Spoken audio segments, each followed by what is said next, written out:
આપણે આ વાત કરવાની છે દોલનની.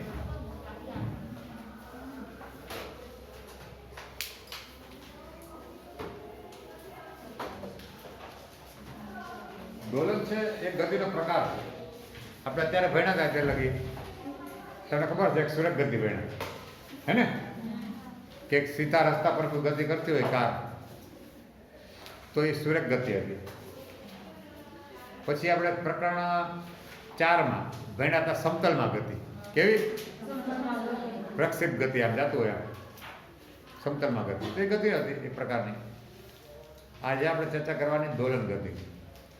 દોલન ગતિની ચર્ચા કરીએ એ પહેલા મારે તમને સમજાવવું પડે આવર્ત ગતિ. કેવી? આવર્ત ગતિ. આના વિશે મારે સમજાવવું પડે. આવર્તનો મતલબ જ પુનરાવર્તન. આવર્તનો મતલબ ફરી ફરીને ઘટવું, પાછું ફરી ફરીને ગતિ થાય એને આવર્ત કહે, પુનરાવર્તન કહે. તો દાખલા કે સુરતની આસપાસ પૃથ્વી ફરે હે ને તો 365 દિવસો પૂરા થાય તો એક રાઉન્ડ પૂરો કરે નિશ્ચિત પથ પર વળી પાછું પુનરાવર્તન કરે વળી પાછું નિશ્ચિત બિંદુને અનુલક્ષીને એનું સેન્ટર સૂર્ય છે એને અનુલક્ષીને નિશ્ચિત સમયગાળો નિશ્ચિત પથ પર નિશ્ચિત સમયગાળામાં નિશ્ચિત બિંદુને અનુલક્ષીને વચ્ચેનું સેન્ટર હોય ને તો નિશ્ચિત બિંદુ, નિશ્ચિત પથ, નિશ્ચિત સમયગાળો અને પુનરાવર્તન. આવ્યું કરી સમજો કઈ ગતિને શું કહેવાય? આવર્ત ગતિ. જો એટલા શબ્દો એમાં આવે નિશ્ચિત બિંદુને અનુલક્ષી બરાબર અને નિશ્ચિત પથ પર નિશ્ચિત સમયગાળામાં પુનરાવર્તન કરે.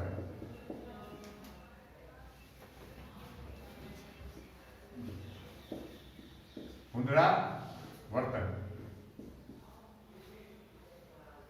એટલે થઈ ગયા 4 શબ્દ આવી ગયું. આ બધે આવી ગયું.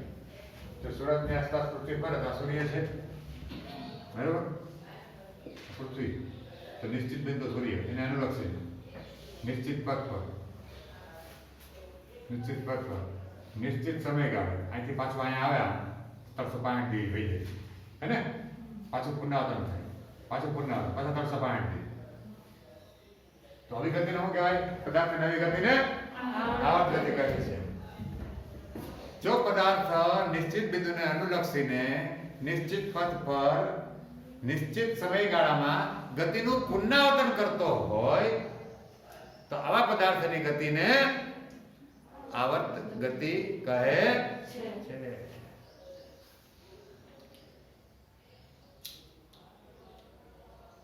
પંખી પોતાની પાંખ આમ કરે તો નિશ્ચિત બિંદુને અનુલક્ષીને એટલે વચ્ચે આમ જે બિંદુ કોઈ હોય તો ઉપર જાય નીચે જાય ઉપર જાય નિશ્ચિત પથ થયો નિશ્ચિત સમયગાળા એ તો એને મેનેજ કરવું પડે એ પ્રમાણે અને પુનરાવર્તન કરતું હોય કે પાંખમાં એક જ જગ્યાએ એમ થતી હોય તો એ આવર્ત ગતિથી. પછી દડો હોય દડો અમુક આમ કરતા હોય દડો ઉપર તો નિશ્ચિત પથ પર નિશ્ચિત સમયગાળામાં એ આવર્ત ગતિથી. ઘણા પ્રકારની ગતિ છે આવર્ત ગતિ છે. સ્પ્રિંગમાં કોઈ પદાર્થ બાંધી દો અને મૂકીને છોડી દો તો એ આમ થયા કરે એ આવર્ત ગતિ છે. ડાળી હલતી હોય તો એ આવર્ત ગતિ છે. ઘણી આવર્ત ગતિ છે. ચારેક તમારે ઉદાહરણમાં આમ આપ્યું છે કે કપ હોય બાઉલ હે ને અહીં તમે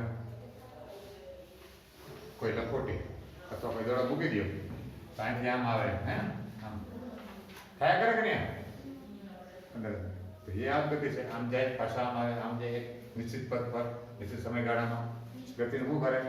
પુનરાવર્તન. આ બધી આવર્ત ગતિ છે. તમારે એમાં 3 ઉદાહરણ આપ્યા છે, એના આલેખ આપ્યા છે. આપ્યા ને એ આવત ગતિના ઉદાહરણ છે. અને આલેખ કેમ દોરવાનું સમજીએ આપણે, કારણ કે આના પર તમને આલેખ સમજતા આવડે તો નીટના સવાલ આપણે સોલ્વ કરી શકશું. આલેખ આપણને મહત્વની વાત છે બહુ. અને એમાં સમજણ બેનના માસ પેલન બેન પછી ક્યારે રસીકરણ થઈ ગયું, રસદાર પેલી રસી તરત દેવડાવી જે માસ કાઢ નાખે એની પહેલી રસી, અને બહુ સારી બે રસી દઈ દઈએ કાંઈ એક આઠમાં એક આઠ. આ માસ તો રહેવા જ નથી જરાય. એને વારે બેઠી બીજી છોકરી બહાર બેઠી આગળ બેઠી હોય એના માટે જોખમકારક છે. એ કોવિડ ફેલાવે છે, ફેલાવી શકે, ફેલાવે નથી કરતા નહીં હોય, ફેલાવી શકે. આમ તો સરકાર ગાઈડલાઈન બહાર પાડે, શું કામ ભાઈ કીધું ના પાડી સરકારે કે નહીં પહેરતા એમ કીધું. તમને લાગી જાય તો તમે ઘેર તમારા કોઈ વાલી મળવા આવે ને એની ઇમ્યુન ઓછી હોય, એમાં લાગી જાય બીજી સાદી શરદી હોય તો એ લાગે ને ઇન્ફેક્શન. કાંઈક બીજો ભણજે છોકરો ગયો એને કોવિડ તો નહોતો, તાવ આવ્યો, ગળામાં રસી થઈ ગયા, ઇન્ફેક્શન આવી ગયું, 5 દી લગી ઘેર બાટલા ચડાવ્યા. કોરોના નથી પણ 5 દી તો ઘરે રહેવું પડ્યું કે નહીં, અને 5 દી બગડ્યું કે નહીં અભ્યાસ. તો પછી ચાલો એક પેલું ઉદાહરણ છે તમારે એમાં જીવડા. આપણે કાંઈ વાંધો નહીં. જો જીવડું છે ને દિવાલ ઉપર ચડે, વળી પાછું પડે, વળી પાછું ઉપર ચડે, વળી પાછું પડે, તો આ ગતિ થઈ ગઈ નહીં. અને એને પછી એક ધૂન લાગે તો પછી નિશ્ચિત સમયગાળામાં ગતિનું શું કર્યા કરે પુનઃ. એનો આલેખ દોરીએ આપણે અંતરવિરુદ્ધ સમયનું. અંતર આપણે વાય આ લઈએ એક્સ ઉભી અક્ષ, અહીં સમય લઈએ આપણે. બરાબર સમજો, આલેખ દોરો ને એ ગતિપથનો આલેખ નથી હો. ગતિપથનો આલેખ, ગતિપથમાં તો દિવાલ આમ ઉપર નીચે થયા કરે એ જ છે. આ દિવાલ નથી, ધ્યાન રાખજો, આ દિવાલ નથી.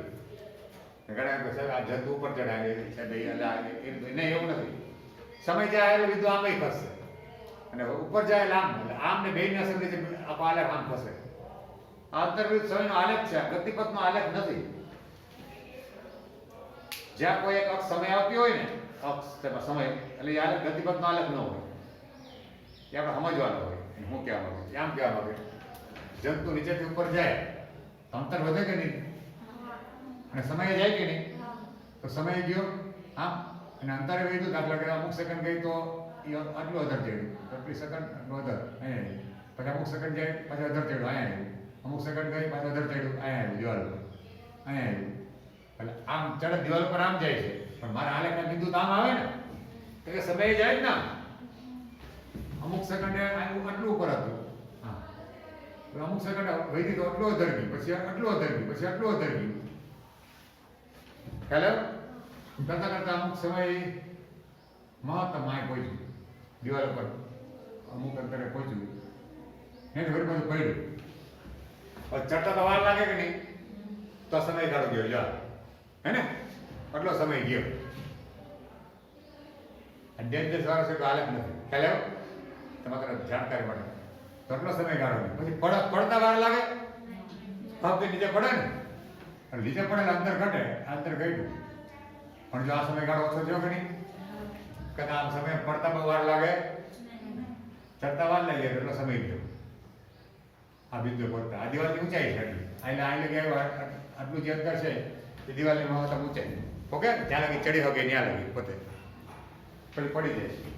વળી પાછું શરૂઆત કરે તો વળી પાછું વાર લાગે શરૂઆતમાં, વળી પાછું એટલા અંતરે પહોંચે તો વળી પાછું પડે, પગ દઈને પડે તો પાછું આ સમય ઓછો, આ વધારે, વળી પાછું, હે ને તમે હાલા કરે કે નહીં.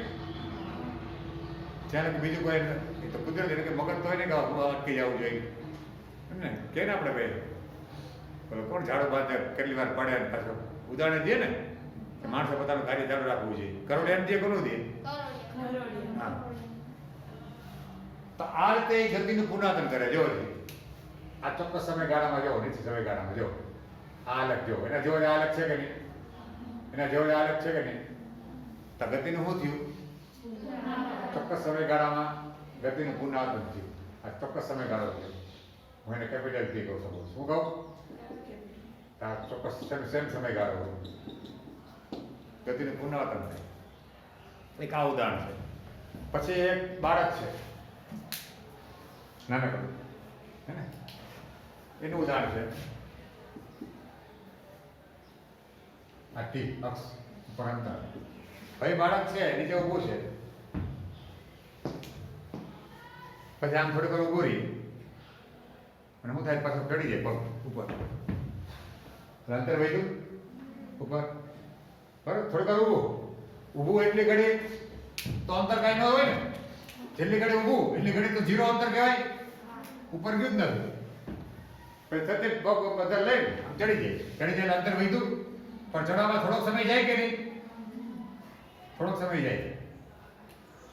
ના થોડોક ત્રાસ હોય. પણ જ્યાં ચડી ગયો પગથિયું તો ઉપર નીચે ચા આપણે પગથિયા નથી દોરતો. આ આલેખ છે, ધ્યાન રાખજો. શું છે નિશા? આ પગથિયા છે, આલેખ પગથિયું ધ્યાન છે. ઉપર નીચે છોકરું થયા કરે. વળી પાછો અધર ચડી ગયો પગથિયે, વળી પાછું આમ ઊભું રહે છોકરું અને આમ જોવે. થોડોક ટાઈમ પસાર કરે. ટાઈમ પસાર કરે એટલે અંતર ન વધે ને. સમય જાય પણ અંતર વધે. સમય જાય અંતર નહીં વધે. આલેખ સીધો આવે. વળી પાછું ઉલટું થઈને નીચે ઉતરે. નીચે ઉતરવામાં પહેલા ચડવા કરતા થોડીક ઓછી વાર લાગે. સરળ પડે ને. એટલે જેટલો આ ત્રાસું હોય એટલો આ ત્રાસું નહીં હોય, હે ને? આ થોડું વધારે ત્રાસું, આટલું સમય ઓછો લે. એટલે ઉતરી ગયું. વળી પાછું ત્યાં આમ જોયા કરે. વળી પાછું થોડીક વાર ઊભું રહીએ, હે ને? વળી પાછું પગથિયું ચડે. પાછું સેવાના જવાને પાછું ઊભું રહીને પાછું વળી ઉતરે. તો જોવો જોઈએ આ આલેખ છે. અને જેવું જ થયું ને, તો ગતિનો વારંવાર શું થાય છે? પુનરાવર્તન. આવર્તી ગતિ છે. ત્રીજી વાત કરી દઈએ. એમાં દડો છે. દડાને અહીંથી મૂકે છે, હા, તો નીચે જાય તો ગુરુત્વ પ્રયોગની અસર નીચે, અને શરૂઆતનો વેગ પણ હોય અને ગુરુત્વ પ્રયોગી હોય તો નીચે જાય. વળી પાછું ત્યાંથી તો શરૂઆતમાં આ અંતર x, આ t.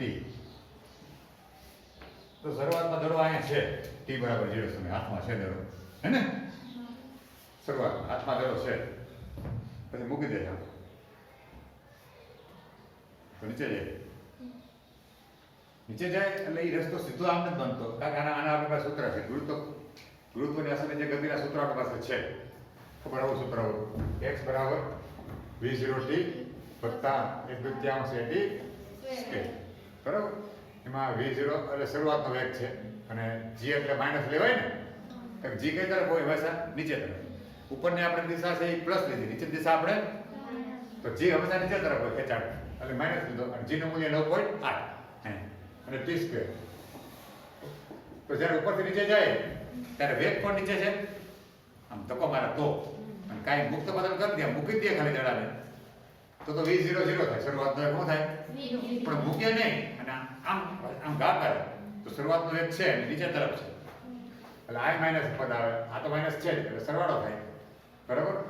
અને અંતર ધીરે ધીરે આપણે નીચે આને 0 કીધું અને આમ અંતર વધે એમ કીધું, તો અંતર ઘટે કે નહીં? આમ નીચે તરફ દડો નીચે જાય. તો કાઢા વર્ગ છે ને, આ જે અક્ષ છે આપણે સમય એનો શું જાય? અને એક ઘાત છે. તો એક ઘાત હોય ને એકમાં વર્ગ હોય. મેં વાત કરી હતી એ આલેખ પરવલય આવે. કેવો આવે? એક પર એક જ ઘાત હોય ચાલની અને એક પર વર્ગ હોય તો એનો આલેખ કેવો હોય? બે પર એક જ ઘાત હોય ને તો સીધો આલેખ આવે, સુરેખ. તો કેવો આલેખ આવે? પણ એક પર એક ઘાત હોય ને એક પર, જો આ એક અક્ષ છે એની એક ઘાત છે, બીજો એક અક્ષ છે એની બે ઘાત, આલેખ પરવલય હોય. તો નીચે આવશે અંતર ઘટશે પણ પરવલય મુજબ ઘટશે, હે ને? તો અંતર 0 થઈ ગયું, સમય આ સમય ગયો, અંતર 0 થઈ ગયું. વળી પછી દડો આવશે ઉછળી તો અંતર વધશે. એમાં સમય તો જાય જ ને, આ વહી ગયું. વળી પછી દડો ક્યાં આવશે? આમ અંતર ગયું, સમય તો જાય એટલે આ ટાયલા કરે કે નહીં આમ? તો જો આ ગતિનું શું થયું? પુનરાવર્તન થયું કે નહીં? આ એક એને જેવું પાછું એના જેવું છે. તો આ ગતિને શું કહેવાય? આવી ગતિને શું કહેવાય? આવર્તની ગતિ. તો આ તમને અલગ અલગ પ્રકારે આમ ગતિ આપી છે બરાબર. તો આવર્ત ગતિ તો ખ્યાલ આવી ગયો. નિશ્ચિત પથ પર નિશ્ચિત સમયગાળામાં ગતિનું શું થાય છે? હવે થોડુંક આપણે આગળ જઈએ.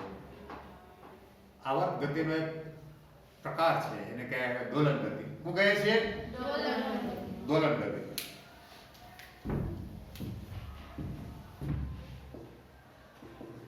દોલન ગતિ બરાબર સમજો. આમાં શું ભેળવવું, ફેર શું કરવું, આટલા શબ્દો એમાં ભરાઈ જાય છે. ક્યાં ક્યાં? તો કે આસપાસ, ઉપર નીચે, આગળ પાછળ. આમાં આટલું ફેરવી દો ખાલી ગતિ કેવી થઈ જાય? દોલન ગતિ. વિશેષ આ બાપ છે, આ દીકરો છે, તો દીકરાની અંદર બાપના લક્ષણ તો હોય જ, ઉપરાંત પોતે વધારાના કંઈક ડેવલપ થયેલા હોય ઉત્ક્રાંતિમાં, ઇવોલ્યુશનમાં. તો આની અંદર આ લક્ષણ વધારે છે. આ તો છે જ. તો બોલાય પદાર્થ નિશ્ચિત બિંદુ ની આસપાસ, ઉપર નીચે, આગળ પાછળ, નિશ્ચિત પથ પર, નિશ્ચિત સમયગાળે જો ગતિનું પુનરાવર્તન કરે તો આવી ગતિને દોલન ગતિ કહે. આ ભળી ગઈ ગતિ. નિશ્ચિત બિંદુની આસપાસ, નિશ્ચિત અથવા નિયત પણ ચાલે. નિશ્ચિત બિંદુની આસપાસ અથવા ઉપર નીચે, આસપાસ અથવા ઉપર નીચે અથવા આગળ પાછળ.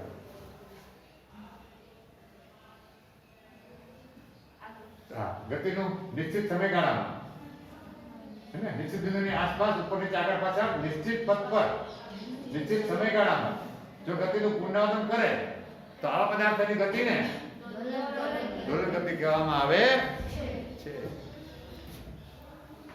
તો શરૂ થઈ ગયું કે નહીં ઓળખવું? હજી તો જો આ બાવલની ગતિ દોલન ગતિ હતી.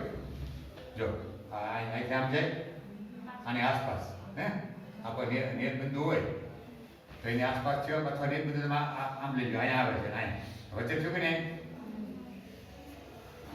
તમે દડો છે તો દડા નિયત બિંદુ તમે સપોઝ વચ્ચે ધારી લ્યો તો ઉપર નીચે આમ થાય કે નહીં?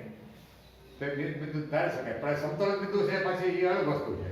એમાં હવે આગળ આવશે આને પાછળ એક પ્રકાર પડે છે, એને કહેવાય છે સરળ આવર્ત ગતિ. કેવી? આની આગળ જઈએ આપણે તો સરળ આવર્ત ગતિ. સરળ આવર્ત ગતિ. આમાં શું ઉમેરવું? આમાં શું ઉમેરાય એમ આપણે થઈ ગયા. આમાં શું એડ કરવું? તો કે ચોક્કસ પ્રકારનું જો બળ લાવશું. કેવું?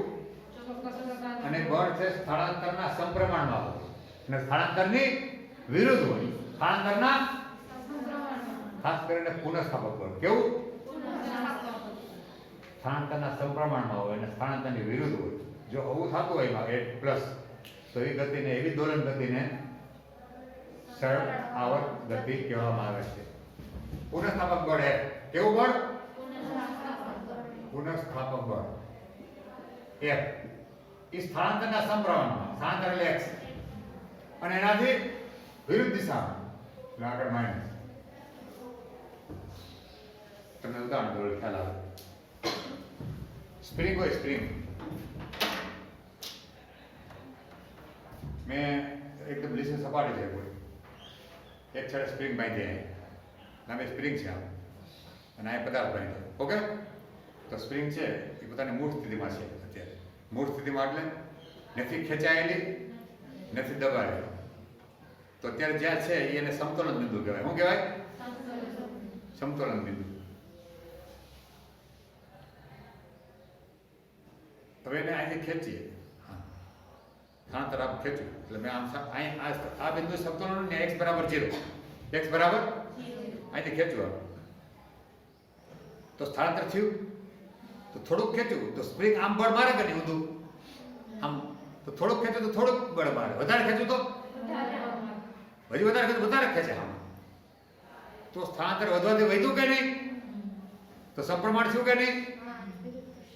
પછી હું આમ ખેંચું છું અને સ્પ્રિંગ પોતે આમ ખેંચે તો વિરુદ્ધ દિશામાં થયું કે નહીં પાછું, તો સ્થાનાંતરના સમપ્રમાણમાં અને વિરુદ્ધ દિશા. પછી એને મૂકી દઈશ તો ધમ કરતો પદાર્થ છે ઘર્ષણ રહિત સપાટી હોય તો આમ આવશે, આ રોકાય નહીં વચ્ચે, કારણ કે ગતિ ઉર્જા છે ને, વળી પછી આમ જાય એટલે આમ જાય એટલે સ્પ્રિંગ દબાશે, સ્પ્રિંગ દબાશે એટલે સ્થાનાંતર વધતું જાય, ઓછું ઓછું આમ ગયું તો ઓછો ધક્કો મારે સ્પ્રિંગ, આમ વધુ આમ ગયું તો વધારે ધક્કો મારે. આમ જે સ્થાનાંતર જેમ આમ વધ્યું આમ સ્થાનાંતર, સ્પ્રિંગનું બળે વધ્યું પણ કઈ દિશામાં, વિરુદ્ધ દિશામાં. સ્થાનાંતર આમ થાય, સ્પ્રિંગ આમ ધક્કો મારે. તો દરેક વખતે બળ છે હંમેશા સમતોલન બિંદુ તરફ જ હોય. ક્યાં કઈ બિંદુ તરફ? સમતોલન બિંદુ તરફ. જો નિયત બિંદુ અલગ વસ્તુ છે, સમતોલન બિંદુ અલગ વસ્તુ છે. સમતોલન બિંદુ એવું બિંદુ છે, આમાં ખાસ કરીને સમતોલન બિંદુ આવશે કે જ્યાં બળ 0 થતું હોય. પરિણામ બળ શું થાય? કારણ કે હું છોડ દઉં ભાઈ સ્પ્રિંગને એમને મૂળ સ્થિતિમાં, તો પદાર્થ હેલા કરે કઈ ન હલે ને, કારણ કે સ્પ્રિંગ નથી ખેંચાયેલી, નથી દબાયેલી, તો ત્યાં સમતોલન છે, સંતુલન છે, ત્યાં પરિણામ બળ 0 છે. આ બાઉલમાં આમાં જો આ દડો છે બોલ કે આયા નીચે પડ્યો હોય તો હલે ખરી, તેને સમતોલન બિંદુ નીચે દડો છે આમાં આયા મૂકી દો તો આને રે, આયા મૂકી દો તો આને રે, આય પણ નીચે મૂકી દો તો એનું સમતોલન બિંદુ છે. એનું શું છે? તો નિયત બિંદુ અલગ વસ્તુ છે અને સમતોલન બિંદુ અલગ વસ્તુ છે. આપણે આમાં સમતોલન બિંદુ ખાસ કરી લેવશું. શું લેવશું? સમતોલન બિંદુ. અને બળ છે હંમેશા સમતોલન બિંદુ તરફ હોય. કેના તરફ હોય? સમતોલન બિંદુ. પુનઃસ્થાપક બળ હંમેશા સમતોલન બિંદુ તરફ હોય. જો હું તમને દઉં દાખલા કે આ આપણે સ્પ્રિંગ રાખી,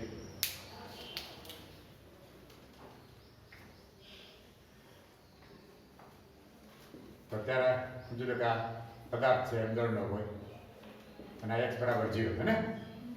હવે આ હું ખેંચું આને હા અને આ લઈ આવું તો સ્પ્રિંગ ખેંચાણે એટલે સ્થાનાંતર તો આમ થયું, x બરાબર x આ દિશામાંથી, પણ બળ કઈ દિશામાં લાગશે આની પર? સ્પ્રિંગનું ઊંધું લાગે કે નહીં? વિરુદ્ધ દિશામાં. પછી અહીંયા આવી ગયા પછી આમ જશે જ્યારે પદાર્થ તો સ્પ્રિંગ દબાશે, સ્થાનાંતર તો આમ થયું, x બરાબર -x હે ને. પણ આ જે આમ દબાડ્યો સ્પ્રિંગ આમ ધક્કો મારે, બળ આમ લાગ્યું કે નહીં? તો જે બળ કઈ તરફ છે? સમતોલન બિંદુ તરફ છે. આને શું કહેવાય? સમતોલન બિંદુ. એની તરફ જ બળ લાગે, પૂરે થવા પડે હંમેશા સમતોલન બિંદુ તરફ જ. તો હવે ગતિને શું કહેશું આપણે? સરળ આવર્ત ગતિ. બરાબર? આમ કહી શકાય કે જે ગતિમાં પદાર્થ નિશ્ચિત બિંદુની આસપાસ ઉપર નીચે આગળ પાછળ નિશ્ચિત પથ પર નિશ્ચિત સમયગાળામાં ગતિનું પુનરાવર્તન કરતો હોય તથા વધારે દેવાનો તથા તેની પર લાગતું પુનઃસ્થાપક બળ, તેની પર લાગતું તો સ્થાનાંતરના સમપ્રમાણમાં અને તેનાથી વિરુદ્ધ દિશામાં હોય તો આવા પદાર્થની ગતિને સરળ આવર્ત ગતિ કહેવાય. આ એડ કરી દેવાનું. થઈ જાય કે નહીં? એડ કરી દેવાનું. અને જે પદાર્થ સરળ આવર્ત ગતિ કરતો હોય, એટલે કે સ્પ્રિંગનો પદાર્થ છે આમ થયા કરે ને, એક પર ખેંચીને મૂકી દે, કોઈ ઘર્ષણ ન હોય, હવાનું ઘર્ષણ ન હોય તો આમ થાય કરે, દોલન ક્યારે આપે? તો આવા પદાર્થને દોલક શું કહે? દોલક. જે પદાર્થ દોલન કરતો હોય એને શું કહેવાય? દોલન નહીં, દોલન કરતો હોય એને શું કહેવાય? દોલક. કયા પદાર્થને? દોલક. તો મારા ખ્યાલ મુજબ આપણે અત્યારે એટલી ચર્ચા કરવાની છે. અને સરળ આવર્ત ગતિ આવી ગઈ, દોલન ગતિ આવી ગઈ, આવર્ત ગતિ આવી ગઈ. આપણે ખાસ ચર્ચા તો આની જ કરવી છે, સરળ આવર્ત ગતિ આખા પાઠમાં. કોની? એની જ વાત કરવાની છે. પણ એ પ્રકારની આવર્ત ગતિ તો ખરી કે નહીં? સરળ આવર્ત ગતિ છે એ દોલન ગતિ તો છે જ, પણ દરેક દોલન ગતિ સરળ આવર્ત ગતિ એ રીતના દરેક દોલન ગતિ છે આવર્ત ગતિ તો છે જ. મેં કીધું કે ભાઈ બાપમાં દીકરાના લક્ષણ તો બાપમાં તો હોય, સોરી, બાપના લક્ષણ દીકરામાં તો હોય, પણ દીકરાના લક્ષણ બાપમાં વિશેષ મેળવા હોય, સારા ખરાબ કોઈ પણ પ્રકારના. તો આના લક્ષણ આમાં તો છે જ, પણ આમાં ન હોય. તો દોલન ગતિ છે, આવર્ત ગતિ તો છે જ, પણ દરેક દોલન ગતિ એ દરેક આવર્ત ગતિ દોલન ગતિ, આવર્ત ગતિ દોલન ગતિ નથી દરેક, પણ દરેક દોલન ગતિ આવર્ત ગતિ છે. કારણ કે દોલન ગતિમાં નીચે જાઓ એટલે ઉપરના લક્ષણ તો હોય, જેમ નીચે જાઓ ઉપરના લક્ષણ તો, પણ ઉપરવાળામાં નીચેના લક્ષણ ન પણ હોય, ન હોય એમ ઉત્ક્રાંતિમાં. એટલે આ રીતે આપણે સમજવાનું છે. આપણે જ્યારે સરળ આવર્ત ગતિ સમજીએ કે જે એક પ્રકારની આવર્ત ગતિ જ છે, આમ જોવો તો એનો જ પ્રકાર છે ને, આમાંથી આવ્યું ને. અને કોઈ પણ આવર્ત ગતિ હોય ને તેમાં 5 મુદ્દા વિશેષ આપણે સમજવા પડે. 5 રાશિ. કેટલી રાશિ? 5 રાશિ સમજવી પડે, બરાબર સમજવી પડે એકમ સહિત, તો આપણે બધું સમજીએ છીએ. કઈ એ 5 રાશિ એને જો અત્યારે નહીં લઉં, આવતો નેક્સ્ટ પીરિયડમાં વાત કરીશું. આવર્તકાળ. આવર્ત મેં દેખાડ્યો ખબર, આ થાય સમયગાળા હોય ને, ગતિનું પુનરાવર્તન કરે ને એને શું કહે? આવર્તકાળ. આ પાછું ટી હે ને, આવર્તકાળ. પછી આવૃત્તિ, આગળ વાત કરશું આપણે. આવર્તકાળ, આવૃત્તિ, સ્થળાંતર.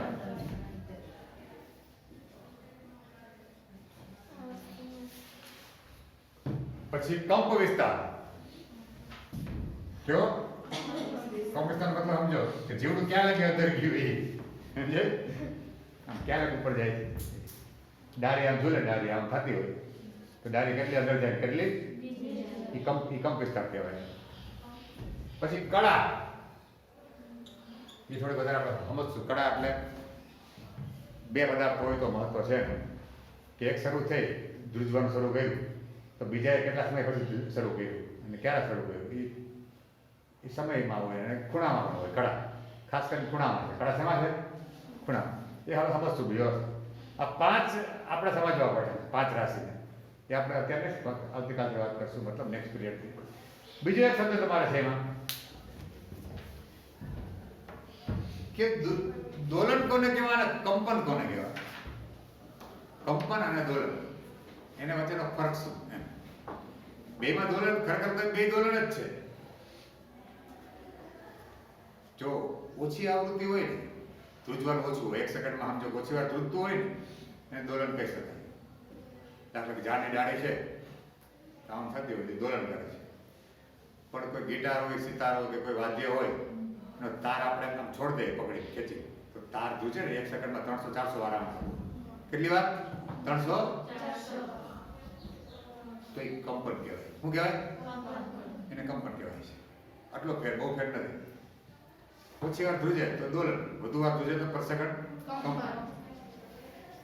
બીજો એક શબ્દ તમારે આવશે આમાં, અવમંદન, અવમંદિત દોલનો અને પ્રણોદિત દોલનો. કેવા? અવમંદિત. અવમંદિત એટલે મંદન થવું. શું થવું? મંદિત થવું. દાખલા કે આ લખોટી છે, આ મૂકી દીધી તો આમ થાય જ કરે, કાંઈ આમ થાય જ કરે, ધીરે ધીરે ઘટી જાય ને, ઉપર જવા નીચે આમ અધર જવાનું ઘટી જાય કે નહીં, તો કંપ વિસ્તાર ઓછો થતો જાય. શું થતો જાય? વધુમાં તો આટલી ઉપર જાય, આટલી અંદર ને, પછી આટલી અંદર જાય ને, તો એનું મંદન થયું. શું થયું? એને કહેવાય અવમંદન. શું કહેવાય? એ દોલન છે એ અવમંદિત દોલન. દડો છે, દડો અહીંથી મૂકી દો આમ તો આમ થાય કરે, ધીરે ધીરે ઘટતું જાય ને એની ઊંચાઈ કંપ વિસ્તાર. તો કંપ વિસ્તાર ઘટે ને, ઘટતો જાય ને સમયે તો એવા દોલન શું કહેવાય? અવમંદિત દોલનો. કેવા દોલનો? પણ હિંચકો હોય, હિંચકો આપણે કોઈ બેઠું હોય અને આમ છોડીને મૂકી દઈએ આમ તો આમાં મહિલા ન કરે ને, ધીરે ધીરે હિંચકો શું થાય? ધીરો પડતો જાય ને, તો એનું આમથી આમ જવાનું શું થયું? ધીરું પડી ગયું. એ અવમંદિત દોલન કહેવાય. હિંચકો આપણે જાળવી રાખવો હોય તો એમને, હા પાછો આમ જો આમ આવ્યો, હિંચકા પર બેઠો વ્યક્તિ આમ આવ્યો, પાછો આમ મારે તો હિંચકા જળવાય નહીં કે નહીં? તો બાર બારી પર લગાડ્યું ને તો બાહ્ય પડ લગાડીને જો દોલન જાળવી રાખીએ ને આપણે તો આ દોલનને કહેવાય પ્રણોદિત દોલનો. કેવા?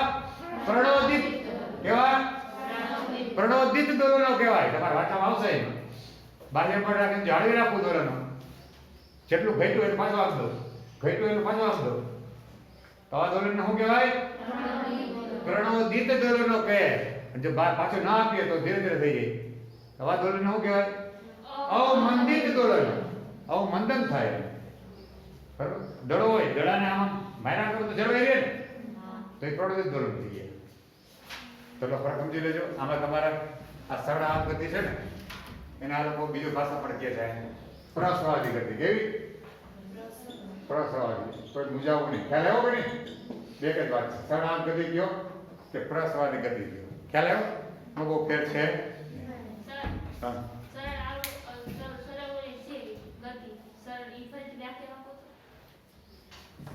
પદાર્થ નિશ્ચિત બિંદુની આસપાસ ઉપર નીચે આગળ પાછળ નિશ્ચિત પથ પર નિશ્ચિત સમયગાળામાં બરાબર ગતિનું પુનરાવર્તન કરતો હોય તેમજ તેની પર લાગતું પુનઃથવા બળ સ્થાનાંતરના સમપ્રમાણમાં તથા તેની હોય તો આ પદાર્થની ગતિને સરળ આવર્ત ગતિ કહે. આ બધું આવી જવું જોઈએ. આગળ આ ત્રણ બધું મેચ કરી લેવાનું. આવી જાય કે નહીં? ચાલો બેલ પડી ગયા મારા રિસર્ચમાં. આપણો બેલ છે ને સામે વાળા બેડો ને કેટલા આવી ગયા? 6:10. તો હવે વાંચી નાખવા હને વાંચો. વાર્તાની જેમ વાંચજો. કોઈ માથે આ કઈ લખવાનું તમારે ક્યાંય છે નહીં. ગધા મજૂરી કરવા માંગતો નથી હું. તમે સમજો કોઈ શબ્દો કોઈ નવા હોય તો મને કહેજો કે સાહેબ આ તમે આને કઈ ચર્ચા નથી થઈ આપણે. હે આ બોર્ડમાં આવે તો લખી લેવાના સમજાવવા એટલે મુદ્દાસર એમ ખ્યાલ આવ્યો? જે આપણે સમજાય એ લખી લેવાનું.